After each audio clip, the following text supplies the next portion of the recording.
Hi friends అందరికీ. ఇవాళ ఆటోకైతే వెళ్దామా? వద్దా? బ్యాక్ పెయిన్‌గా ఉంది. పోదామా? వద్దా? అంట ముక్కుతా, ములుగుతా ఎలాగో ఒకలకి వెళ్ళాను ఫ్రెండ్స్. రైల్వే స్టేషన్‌లో ఒక బాడుగ పడిందనమాట. ఒక ఫ్యామిలీ బాడుగ.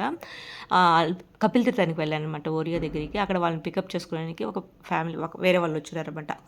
బాగా ఉండేవాళ్ళలాగా అనిపిస్తున్నారు వాళ్ళు చూసేదానికైతే. వాళ్ళందరూ ఓరియోకి కాఫీ తాగడానికి వెళ్లారనమాట. నన్ను కూడా బలవంతంగా పిలిచారు. రామ్మ కాఫీ తాగుదువు రామ్మ అని చెప్తే నేను వెళ్ళడానికి ఇబ్బంది పడ్డాను. వాళ్ళతో మనం ఎలా వెళ్ళడం, ఎలా తాగడం అనేసి చాలా ఇబ్బందిగా ఫీల్ అవుతా నేను రాను అంటానే ఉన్నాను. కానీ వాళ్ళు వదలలేదు. అంతలో ఆటో స్టాండ్ ఉన్నోళ్ళంతా నిలబడుకొని ఉన్నారు. వాళ్ళు కళ్ళు చూస్తా ఉంటే వాళ్ళు వండుకొని వెళ్ళమ్మా వెళ్ళి తాగు బండి అక్కడ పెట్టేసి వెళ్ళు అని అనేసి అన్నారనమాట.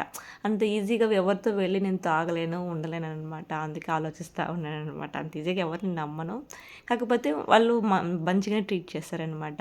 మళ్ళా కాఫీ ఇచ్చారు. ఓరియోలో కాఫీ ఇచ్చేకల్లి కాఫీ తాగేసి సరే ఓకే థ్యాంక్ యూ వెళ్ళొస్తానని చెప్తే గాడ్ బ్లెస్ యూ అమ్మా మంచిగా తోలుకో అని చెప్పి అన్నారనమాట. Okay friends bye. నా ఛానల్‌ని అలా సబ్స్క్రైబ్ చేసుకొని ఇలా లైక్ చేయొచ్చు కదా ఫ్రెండ్స్.